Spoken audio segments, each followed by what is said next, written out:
It It's a almost pull. didn't go for a second. All right, we're live. We're live. All right, good afternoon. It is Randy Byrd on Tuesday Titans. It is now 4:09 p.m. Pacific time, and we're getting ready for our next show. And I'm excited about this show today. With me, I have a special guest. But before we get started, I just want to reach out, let everybody know we're here, give everybody just a minute to get on. And then also, like usual, if you guys could do me a favor and just pop a little comment in, say hello, pop whatever, so I could tell that we actually have any live bodies on the line. Okay, so as we see you come on, we'll go ahead and get the show started in just a minute. But I got everything teed up. I got Travis Brady in the house, and we're going to have a good time today. So it looks like we're good to go. I'm showing live, so we're going to assume that we're speaking to the masses. All right, so good afternoon, everybody. It's Randy Byrd, and we're here live again with Tuesday Titans, a show concept that I came up with that really wanted to highlight the Titans in the industry, or Titans in, really in all industries. And we've been fortunate enough to have a little over 10,000 views now just in the last few months that we started this show. We've had some great past guests. I'm really excited about Travis. Travis actually came to me recommended by a couple different people, a past show guest, as well as a couple other people said, yeah, this guy's, he's a shaker and a mover. He's somebody you should talk to. And what caught my attention is he's got 28,700 plus ish followers on Instagram. And that's a big number. So with that, I'd like to welcome Travis Brady to the show today. Travis, welcome. How are you doing? Doing good, man. Thanks for having me. Oh, my pleasure, man. Does it sound like I'm yelling? I'm pretty caffeinated. And even though it's 4 o'clock, I'm pretty fired up today. That's okay. I'm caffeinated up too, so we're good. I love it. And I am sitting by my pool in the back, as we talked about earlier. Yeah, I was like, dang, that looks nice. Hey, if I picture the camera just right, I could be in a bathing suit and pull it off.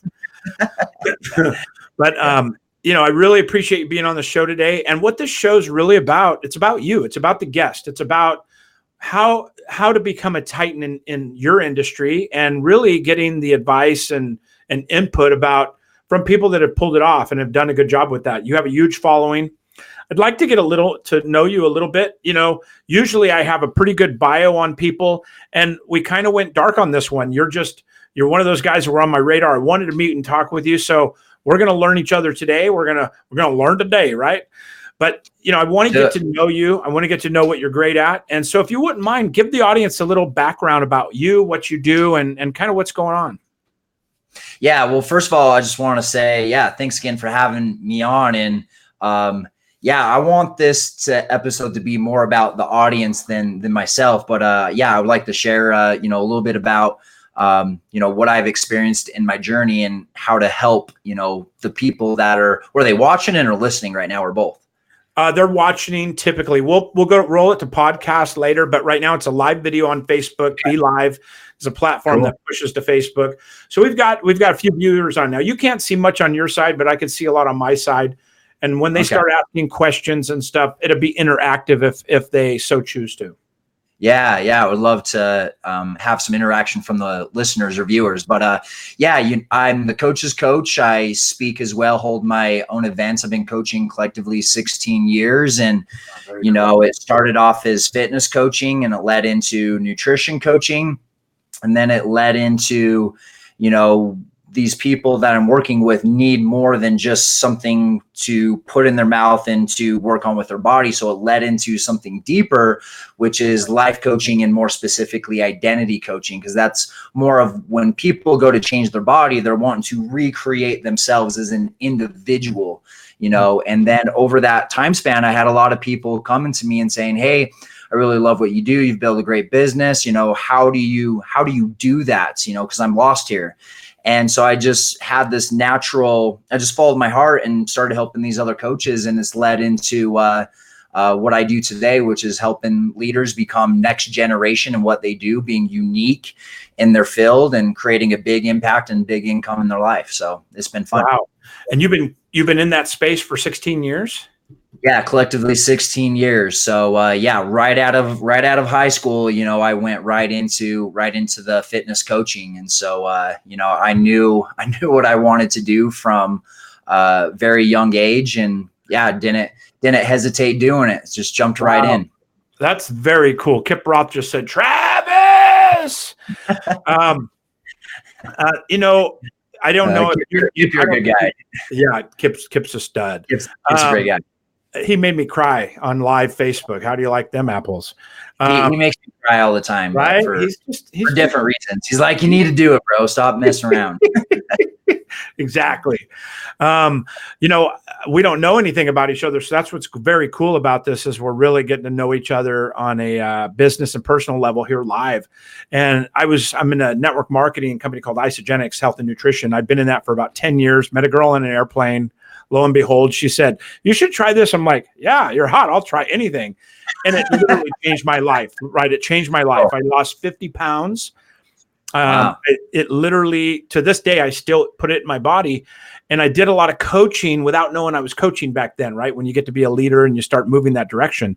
So I'd like to know a little bit about that. What's your background with that? And what's that, you know, what that piece looks like for your coaching piece. And then I'm a coach, right? I coach with a national national coaching company, Tom Ferry. I think I could say it, but I coach for Tom Ferry, #1 coaching company on the planet. And, you know, you coach coaches. So I'm interested to hear that piece too. But if we could, let's talk about your beginning in your coaching journey. Yeah. You know, when I graduated high school, you know, I was into really working out and, you know, looking and feeling my best. And you know, I was just following the trainers around like a lost little puppy, like, "Oh, how did you do it? You know, what did you do?" And they're like, "Well, you got to get certified." And I probably annoyed the shit out of them, you know, and I probably asked some really stupid questions.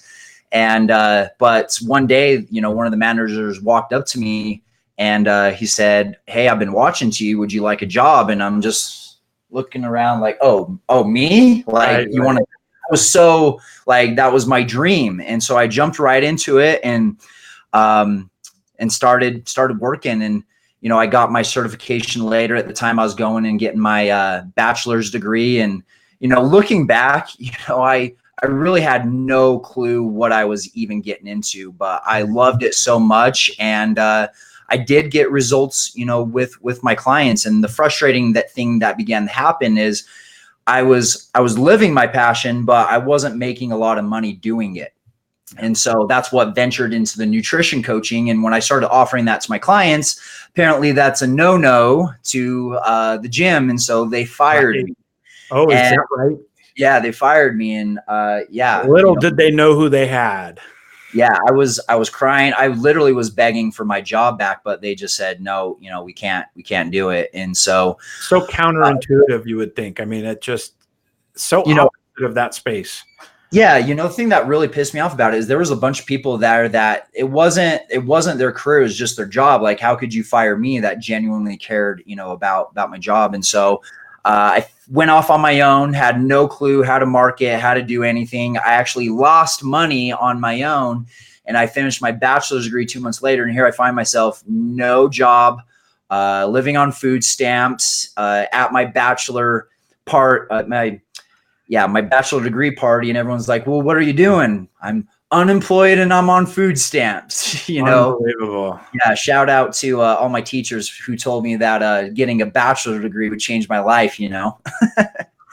So, so I was really pissed off, you know, at that time. And I ended up getting a break. I found a job at this top level facility. And I just came in and like, it was my life. I said, "I'm going to come in and I'm going to crush it. I'm going to come," like, that's all I said during my interview. "I'm going to come in, I'm going to crush it." You know, I just had this warrior mentality. Like, I'm going to do whatever it takes to make this happen. And so they hired me. First week, I didn't get a client. Second week, same thing. Third week, same thing. So the fourth week, I put everything into, I worked 50 hours and I didn't pick up one client. And like, I could see failing at something that you don't give a shit about, right? Like, no one feels bad about the people who put in a half-ass effort that don't get a result, right? We don't feel too bad about those people. But I was really like, my soul was just hurt. I mean, it was just hurt. And I decided that I can't handle the no's. I can't handle the personal rejection any longer. And so I was like, I'm done. I'm going to go do something else. And on my way home, I decided to stop at my parents' house because my mom was my rock. My mom was my the greatest motivator and inspiration of my life. And I needed someone to talk to. And so I went home. I knew exactly where my mom's at on a Friday night. She's laying in bed because my mom is a warrior. Like, she freaking works. So shout out to all those moms out there that freaking work. Right. And I just remember going in and laying down on my bed, and I just broke down and I just started like bawling. How old were you at this point? Gosh, how old was I? I was 23, 24 at this point in time. So so fairly new. And so I said, how come no one wants to work with me? How come I'm not good enough? And she she said exactly what I needed to hear. She said, look at all the people that you have literally transformed their life at this moment in time. Like, the world needs you, Travis. And it struck that chord, that soul chord. And I'm like, you're right. I can't give up. I gotta go into this. So very next week, I changed my mentality. I changed my mindset, and lo and behold, I finally got a client. And it just really was a good reminder that we have to go all in and commit to our purpose on a very, very high level. And that's what I did. And so that's, I know that story is real for a lot of coaches that put their heart out there that don't make it. And so that's why I'm so driven to helping those coaches, because I know what that journey feels like. It's painful, but I know what the light is from this industry, and I want to help people do that. It is, and I totally appreciate that. Have a couple comments. I'll get to them. I've got Eric asking how I lost 50 pounds. We'll talk about that. And then Jonathan's making some great comments, Kip. So if you have any questions, by the way, for Travis today, post them in here. I see everything. I'll put them up on the screen. We'll talk about them. But, one thing that comes to mind with me, Travis, is in that coaching experience, what's your advice to young coaches? Because in my opinion, the coaching craze, if you will, has just gotten really crazy over the last few years, right? Everybody and their fucking sister is a life coach now. And I mean that with due respect. I mean, there are a lot of great people out there, but you also see everybody and their sister. I mean, it's like, I'm a life coach. Okay, well, what's that look like? I'm like intrigued. I want to know. And they're like, well, I'm starting out. I'm like, okay, well, how many clients do you have? I literally want to lend some nuggets if I could. And they're like, well, I don't have any yet. And I'm like, well, who do you coach? What's the life coach about? And it's kind of like just a sexy subject right now, I think. Do you find that? Yeah, it's, and I see both sides of the spectrum very, very clearly. I see the people that have been in the industry, and they see these new people coming up, and, some of them, they make a joke of the industry. And I see others coming up, and I see their heart and what they're really wanting to do and what they're really wanting to achieve. So I see both sides very clearly. And I believe honestly, like, we need to have a lot more like acceptance and appreciation for each other. And, the biggest thing I think that affects a lot of coaches is they get into this scarcity mode where there's only so much pie, to go around the table. Right, and, coaching is just huge now, man. And people are realizing how big it is too. You're right. It is. It's an emerging industry. It's huge. And I'm a coach, right? I have coaches. I started coaching because I had coaches, and I'm a huge advocate for the coach. And so I love the movement personally. And I think that it's also changing the awareness, because you're having people listening to Tom Ferry and Abraham and, Tom Bilyeu and Anthony Robbins and all these people, and Gary Vee, and all these people are really changing the landscape, I believe, of what that personal self-development looks like in the coaching envelope. I think coaching's kind of a loose term personally, but there's a lot of variables to that. But my experience, and I'd like your input on this, is I'm not a life coach, right? I'm a business coach with Tom Ferry, but their life shit is the stuff that's keeping them back in their business many a time. So a lot of times I got to Dr. Phil them and say, okay, slow down. When did you become deathly afraid of the phone? And we roll that all the way back to a point to where literally they were screamed at for being on the phone when they were little. and that translates into business. So when and I'm not experienced in the life coaching place, I really don't know that space, but talk to me a little bit about that, what the difference is between those two particular, avenues, if you would. And then I also got a couple questions for you from the guests when we're done with that question. Yeah, and you pinpointed it correctly. Like, you're a business coach, and one of the things that you do is you help people commit to those daily behaviors, like, which is for you is getting on the phone. And so, one simple formula that I teach is be, do, have. Whatever you believe you will do, whatever you do, you will have. And so sometimes we're like, get on the phone, go talk to more people, post ads, right? And so when we're having a hard time doing those things, there's usually beliefs behind it that are holding people back. And so when a coach comes in the industry, they realize how powerful these beliefs are, and they know that it can change somebody's lives. But that's where the magician and the showman really affect each other. So the magician is good at the craft. The showman is good at showcasing how they can truly help somebody. And so I see these coaches coming in the industry and they go, yes, my principles, my philosophy, my meditations, whatever can really transform someone's life. Well, who do you help? Well, I help everyone that wants to work on their mindset. And it's just like, you can't monetize that. Like, how do you really market that? Like, even if I wanted to help you, I can't help you because you don't tell me that specific person that you're really going after. And so it's usually taking their craft of those principles and it's applying it to a specific field, like exactly what you do. Like, you're taking principles, but then you're applying it to this niche market. Right, exactly.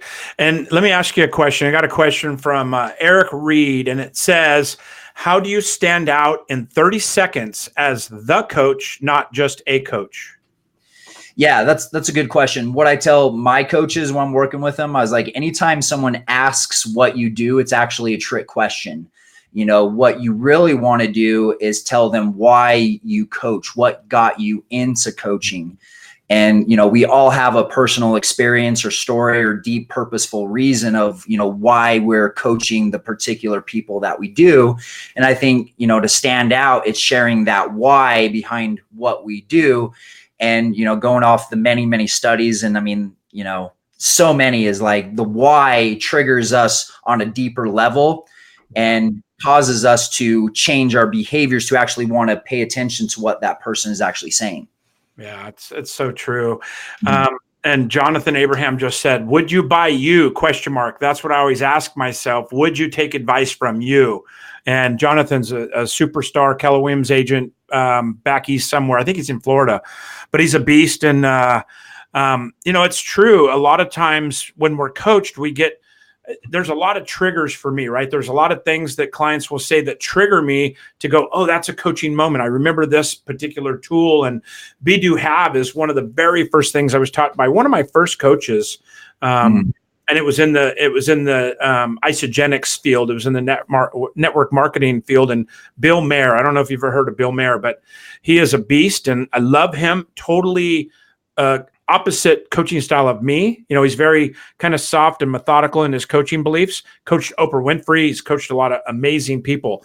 But I'll tell you what, he changed my life with be, do, have, and some other, acronyms, if you will, or some things that helped me foundationally set up a coaching skill set, I guess. And, one of the Tom Ferry things is do, doing, done board. That's just a strategic thing, but having a do, doing, done board in front of you, again, it just kind of triggers me to remember what is the important rocks and what's the pieces of the transformation relationship with a coaching client.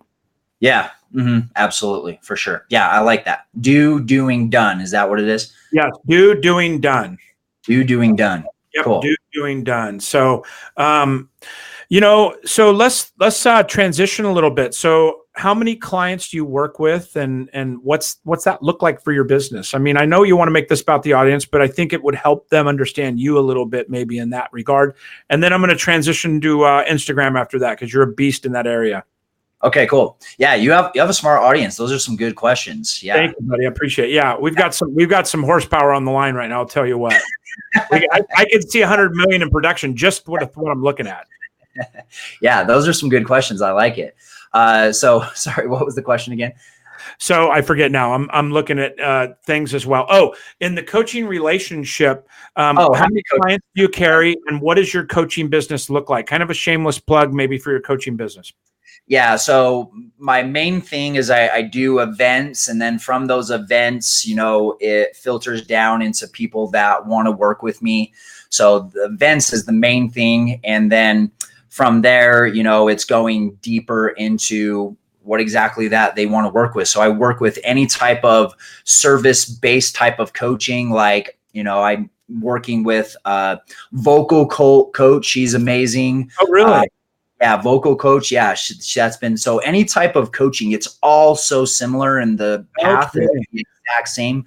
Personal training, business coaching, lots of business coaching. So, I have anywhere between 50 and 20 clients, and I would say 80% of those are coaches. And then I would say the 20% are just people wanting to create transformation, in their life and really create their identity on who they are, as a person. And then I'll have, a few things, here and there that come up, with that just want an individual program just for them. So customized. So that's what my business model looks like. And then my wife, she does Instagram and influencer coaching shows. She works a lot with my clients as well. So we tag team a lot of our clients. She's the one that got you to 28,000 followers?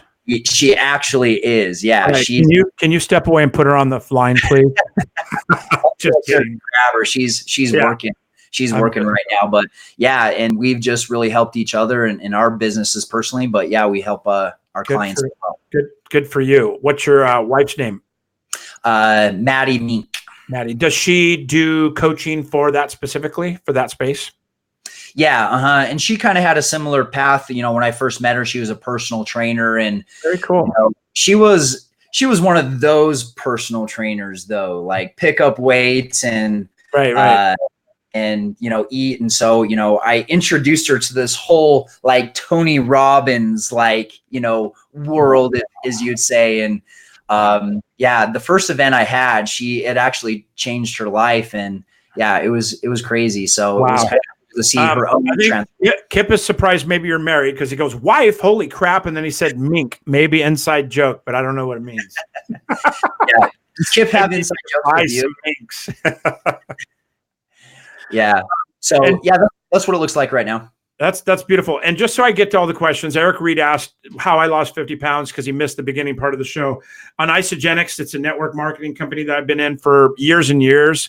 I've been in for, I think, 9 years ago, I met a girl on a plane. I told the story in the very beginning, but met her on the plane. She's totally hot, green eyes, goes, would you try this? And I'm like, yeah, it could be gasoline. I'll drink it. But, and I literally just put it in my body. And if you're interested in it, you could reach out to me after the show and I'll point you in that direction. But I'm not building that business now for many, many years, but it's an amazing product. I've been taking the food every single day. And I think it goes along with you being the personal trainer. And that's why that story came up. Sure. But, so let me ask you now, let me transition to Instagram, because frankly, I'm a rookie in Instagram. I think I'm figuring out Facebook and YouTube. Instagram is just Chinese to me. Mm-hmm. I love it. And you probably know this, but the number one website on the planet is, what is it? Google.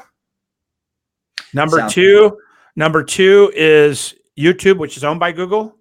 Number 3 is Facebook. Number 4 is Instagram, which is owned by Facebook. So you have the top 4 kind of fighting for that traction in that real estate, right?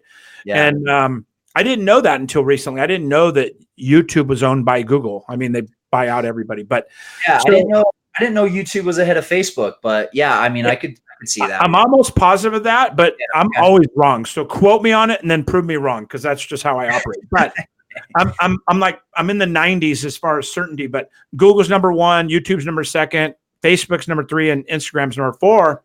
Yeah. And it makes sense on the Google search piece of it, but YouTube, and that doesn't surprise me either, but Instagram surprised me, because I'm hearing now, and you're the expert in this, maybe you could help me, but in Europe and other places, Instagram's way more popular than Facebook and YouTube and everything else. It's just the go-to social media platform. So when I looked at it, I'm like, oh, I'm going to have to make an account. And I made an account with, I think it's called Rockstar Coach or something, which I made like 5 years ago. Yeah. And then, I've got 2 followers, maybe 10. I think I have more than that, but I'm certainly not having any traction with it. So I'm just as excited as the audience to talk about how to build viewership in Instagram and what that looks like. Mm-hmm. Yeah. One of the first, I share a principle first, so that way people understand it is, at the end of the day, we have something that we are so passionate about, regardless of what type of coaching it is. And so if we really want to get our message out there, we got to go where people are at. We got to find where people are at. And where are people hanging out? Well, you just said it, YouTube. They're hanging out on Facebook. They're hanging out on Instagram. So we got to figure out how to use this resource. I mean, if your ideal client just hung out in a building, Monday through Friday, guess where your ass would be? Hanging out in that building Monday through Friday. Totally. And so it's just like, you got to use the resource, you got to use the resource for what it is. And in today's world, I mean, so much of your marketing is organic. It doesn't mean it's necessarily free, but you can post as many times as you want through those platforms without, paying dollars as paid advertising. Right. And so, what I tell people is we got to commit on a high level to using this resource as much as we possibly can. So I think people go, oh, I hate Instagram, or, this, Facebook sucks. And it's just like, okay, you know what? First of all, you got to change your mindset, because, if you really care about what you do, you won't care what you have to get on. Like, right. I'm not a fan of Snapchat. I'm not on Snapchat. I despise Snapchat. But if my audience was on Snapchat, okay, I would be on Snapchat using that resource. So I think people have to understand, we have to find where our people are at that we can help, and we got to go there. Yeah, that makes total sense. So, what's like first step on Instagram? And then maybe second follow-up question, how many posts a day are enough or too much? Yeah. So the first step in anything is really branding yourself. And so if your ideal client came across your Facebook profile or your Instagram profile, if your ideal client came across there, it'd be like, this sounds interesting. So you would actually catch their attention. And so, with most coaches, it's working on, okay, what in our bio, what are we putting down? Right. Right. What link are we putting in there? Is it attractive? So someone asked a question earlier, like, would you listen to you? Would you buy from you? And so it's asking yourself that same question. If I came across my profile being my ideal client, which I believe that the best coaches are always targeting a version of themselves in their business. And that's why they're so passionate about what they do, is they want to help a version of themselves get to the next level. And so the question I ask coaches is, an older version of you that was struggling, if you came across your profile, would that catch your attention? And, I think it's just being vulnerable and open. And so, like, I put that I'm a dog dad on there. I put, I'm a sports fan. And so just really showing people that, hey, I'm a person too, at the same time. So I think that's one of the most important things. And then, going back to that is, how often are you using this resource? So the rule I tell people is it's the 2x4 rule. You should be posting twice a day on 4 different platforms. And one of those platforms should be Instagram. Interesting. 2x4. Okay, cool. Twice a day. And I think that's bare minimum, honestly. I think that's bare minimum, and constantly getting your stuff out there. Right. And the analogy I use too with that is, like, what TV shows do you watch? Do you watch any TV shows? Me? Yeah. Yeah, I like typically late night stuff, Shameless, all the good ones. Yeah. So I always ask people, what's your favorite show? Billions is my favorite. Yeah. And they'll say, whatever. And I was like, imagine if they posted, 4 episodes or 5 episodes, and you really got into it. And then after that, they went away for 2 months, and then they posted again, and then they went away for another 2 months, what would happen? You'd lose interest. And so I don't think people are consistent enough across these platforms to really get people to be engaged and to want to follow in their life and learn from them. That's a great nugget, Travis. That literally is probably the nugget of the show for me, because that's so true. We get all hot and excited, and then we post a couple times, and then we, go about life, and we come back. We need to do this social media thing, and we engage again, and then nobody's engaging. Yeah. That's a great analogy, especially when you're talking about my favorite show. It's like I would be pissed if they showed me 2 or 3 episodes. There was a show that came out and they literally took it off or something. But anyway, some of my family members were in it. It was in Florida about the animal rescue or whatever, and it was like the Gualala or whatever animal rescue. But anyway, my ex-sister-in-law or whatever she is works there, and they were filming there, and I was totally getting into the show, and it was like 4 episodes later they killed it just because of the ratings or whatever, and I was really kind of pissed off. I was like, you should at least give me one season, Yeah. But yeah. Anyway, so I got a couple questions to ask you, kind of the theme of my show. I like to, people want to know, but in the last 5 years, what new belief, behavior, or habit has most improved your life? What behavior, habit, and this is super, super cliche, but it's, there's a lot of depth, there's a lot of depth to it, as natural human beings, we all have these same needs, right? Like we want to feel like we're loved. We want to feel like we are involved in a group of people. Like we all want to, have spontaneity, all these things in our life. And, one of the things that, my grandma used to always ask me, and my mom, she'd always say, "Dear, are you happy?" I remember growing up, did your parents ever ask, are you happy? No, I don't remember that until I was junior adult, maybe. Yeah. That was the question I always got. Are you happy? That's a great question though. I mean, but no one really teaches us, well, what's the formula for really creating happiness? Right, true. And so how I interpreted it growing up is, well, everyone seems to be much happier when they're getting stuff. So maybe I just need stuff. And as I was growing up and, seeking out for this stuff, I always noticed that it would always be short-lived. I would get the new clothes or the new house or new car, and it would be very short-lived. And then I would just kind of go back to this, plateaued state. And one of the things that, and this was there wasn't any grand like epiphany. There wasn't, I had a dream and all of a sudden this came to me. It's just been kind of the slow realization over the year is, you get something and then what? You get something and then what? And then what? So what does this really lead up to? Like what's the final destination? And it's like there is no final destination. So the question is, should we worry about the destination or should we really focus on the journey? And so it's the journey. And well, what makes that journey so amazing and so fun? It's doing what you love.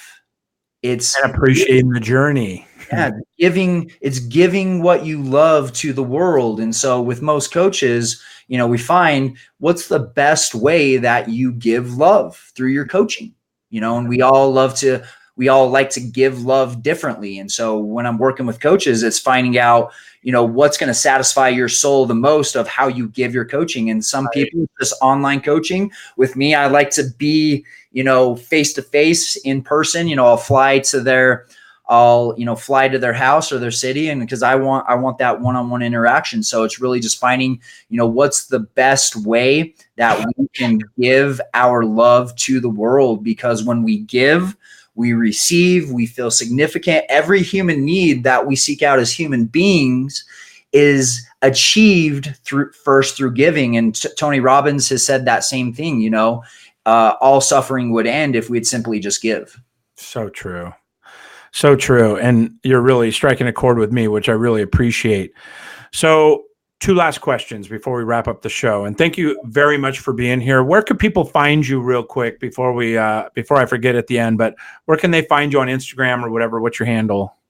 It's Coach Travis Brady, all one word. Coach Travis. Okay. And is it a handle? Am I talking like a trucker? Or is it what do you call it in Instagram world? I don't know your username, your name on. What's Yeah. your handle? Yeah, and if you're listening, message me so I can follow you back too. I wanna follow you guys too. So Perfect. send me a message, and I want to follow you and see what you're doing as well. I love that. So, 2 questions. What morning routine do you have, and what does that look like? Prayer, meditation, exercise, reading, and what is that morning routine? If you have one, what's that look like? Yeah, one of my biggest things that I've noticed, over the years, not just with myself, but with other people, is one of the first indicators of their results going down in life is they stop taking care of themselves. And so I know that when I'm going to the gym and I'm drinking water and I'm taking care of myself, like that's literally where it starts. And so first thing in the morning, I go to the gym. I get my body right so that my mind's right. What time? I'm afraid to ask.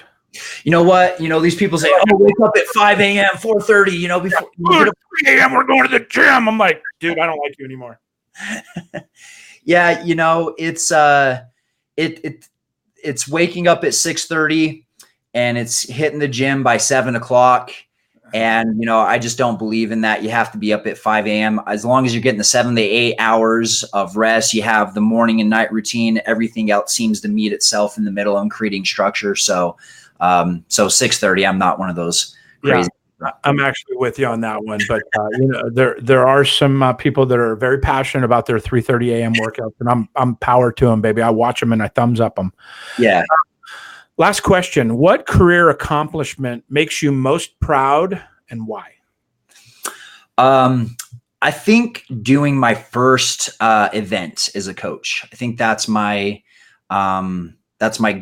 will always be my greatest achievement, because I wanted to do it for so long. I talked about it. I told people, but I never did shit. But, to actually follow through and do something that I wanted to do, I think it'll always be my greatest, because how many people say they want to do something like that and just never do that? So that's always my greatest accomplishment, and is just doing that event. And I actually lost money.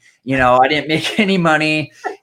There was nothing sexy about it. I had a whiteboard with a marker, but the lives that were transformed and the fulfillment I felt in that first event, you can't top it.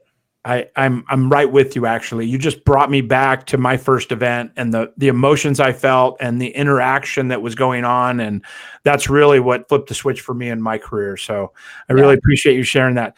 You're a good man. I can't see your body, but you're probably ripped, which I'm mad about. But I could tell that you're a stud, dude. And it really has been a pleasure having you on the show. I really appreciate you, and I'm a firm believer that changing one person's direction or life, or saying one thing that just triggers that one more thing, is really what my focus and goal was for this particular show. And you're certainly a Titan in my mind. I appreciate you being here today, brother. Cool. Yeah. I need to get you on my podcast too. Yeah. Happy to reciprocate anything I can do for you, man. Yeah. Well, with that, I'm going to wrap it up. Thanks everybody for being here. We've had a great show. I really appreciate Tuesday Titans. Thanks for the support, and have a great day now.